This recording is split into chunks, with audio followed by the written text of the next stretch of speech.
Nobody knows the troubles Odell has seen. Nobody knows his sorrows.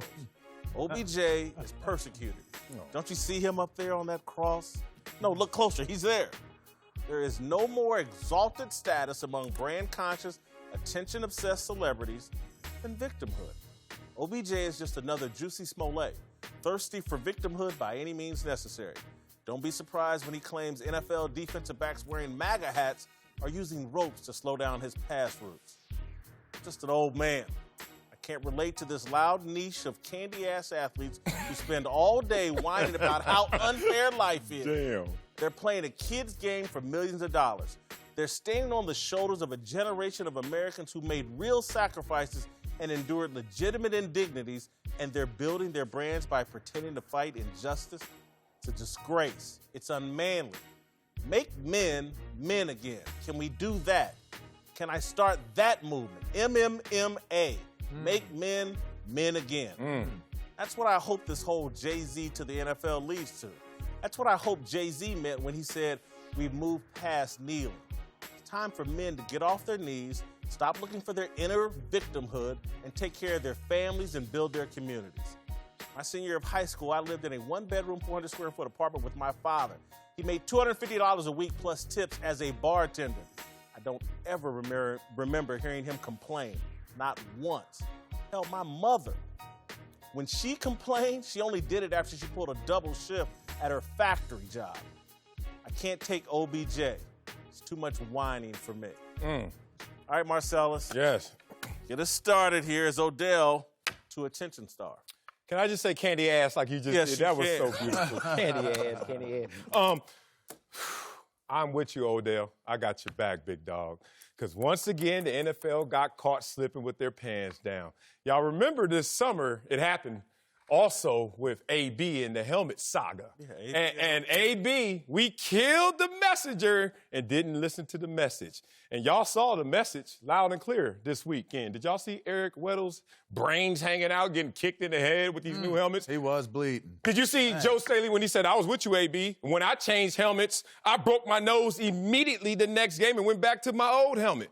I'm just letting you know, now we're in another one where the NFL only protects two things. The brand. The shield and its uniform. You know why it protects its uniform? Because we want to rinse and repeat you athletes as you come and go.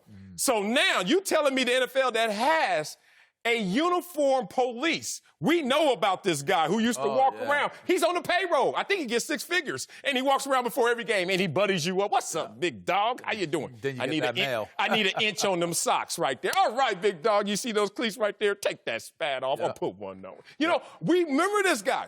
And now the NFL and its understanding of its rules, of all the things that they do, and they do it with a fine-tooth comb. They know exactly what it's about.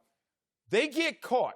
And what happens is not only do they get caught, then they want to change the rule, but in the process, let's vilify those who caught. Ain't nobody vilifying Yes, you OBJ. are right now. You No, they don't. I am. Well, that's what I'm talking about. For those who are going to be the staunch supporters of it, won't you listen to the message? This is not a rule. He is not in violation. He is not He's not a victim. Look, he is a victim if there's not a rule and I ain't doing anything wrong. And they haven't done anything but said they want to talk to him about it. Why you want to talk to me? Ain't no rule. Got quiet. Thank you. MMA. It's not a rule. Go ahead, Mark. Listen, when I go to a steak restaurant, you know what I order? Steak. Right? Yeah. I don't order a plate of sizzle. Like, I don't want a plate of sizzle. I don't care about this. You know what you can't do with sizzle? You can't eat it. You can just smell it and hear it. But you don't eat it. Like, this to me, the problem with this in general, you want to wear the watch. The rule is if you have a hard object, you have to cover it with some foam covering. I used to wear wrist guards. Yeah. Because my wrists were bad. I had to put this foam covering over the wrist guards. So you can wear the watch, just cover it in foam.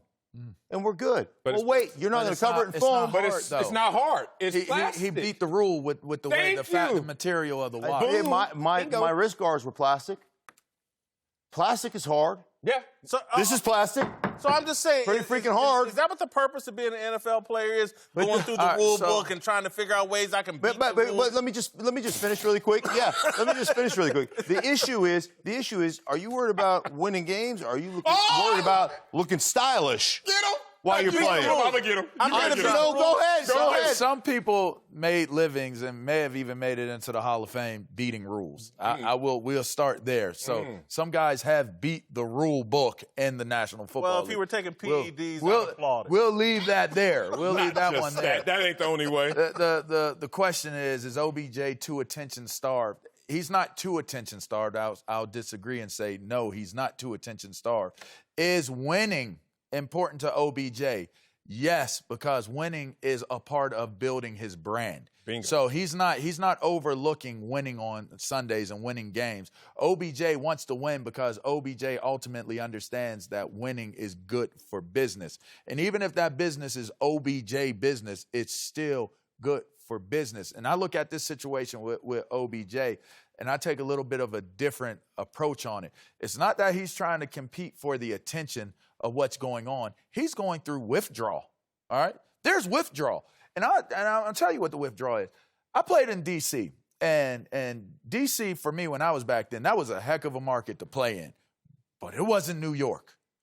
When I went to New York and played for the Giants, I sat there and I said to myself, oh, my gosh, I can't even believe this. Like, my mind was blown. And that man, I wasn't even a star in New York. I was like a guy on the team. I had a cup of coffee with the team and retired. I was done. This was the guy in New York City. Let me tell you something.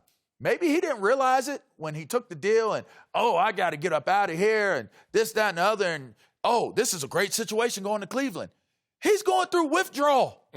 He's in a market where he's going, hey, let me tell you something. I disagree with that. Ooh, go ahead. Please do. Okay, I love your point about how attention and success works hand in hand. Sure. Can we they go together. Yes. You do not give attention to a bum. He knows he has to ball out for this to even have play. That said, there are too many guys in the Hall of Fame and too many guys who balled out when we don't question did they care about winning when we saw them do some antics? Deion Sanders comes to mind, maybe on the Mount Rushmore in terms of all the stuff that he would put on, all the stuff that he would do, and people used to come at him like, are you really focused on winning? Until they saw the game. What markets did Deion play? I'm not talking about market. That's yours. I'm talking about the rings. Oh, can we talk? Deion got rings, Okay, man. but before he had rings, he still wore those things. Let me say this. LT, my teammate, who is in the Hall of Fame, as a rookie, was wearing the big ones, the big earrings, and he had some earrings on. I remember us playing in the game, and then one day after the game, he says, can y'all help me out? We like, what? I lost my earrings. Now, LT was focused on winning. LT had some earrings on that some people would say, why you got on $30,000 earrings and now you got your entire team waiting, holding the bus up, holding the plane up while we looking for these damn earrings. I gave him about 5 minutes. I said, LT, I can't find him. He couldn't find them anyway. The point is, let's not conflate that a guy who wants to do what he wants to do in uniform, Bill Parcells forced linemen, O&D line, to wear knee braces that had metal on it. I didn't hear the NFL come up to me talking about take the knee brace off.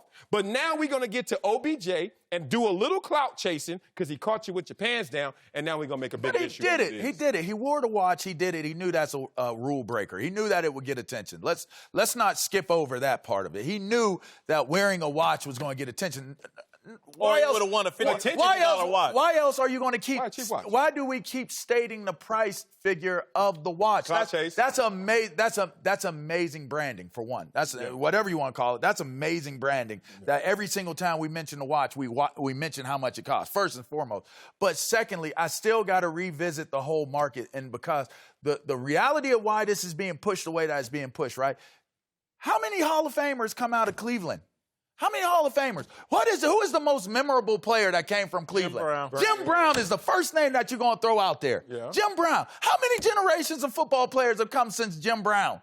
Yeah. Bobby Mitchell. I love Bobby Mitchell. I know him personally. That's how I know Bobby Mitchell, through the history. How many times you check the time when you're playing? Like, what do you need a watch for? There's clocks all over. You look at a Jumbotron go, yep. They ain't letting you go early. It ain't like when's lunch coming. Wow. Yeah. Y'all ain't never been to the club. He's keeping us around. You know what? Nope.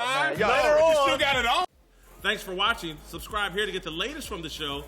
And be sure to check out more of the best clips from Speak For Yourself or go watch a few segments from our other shows on FS1.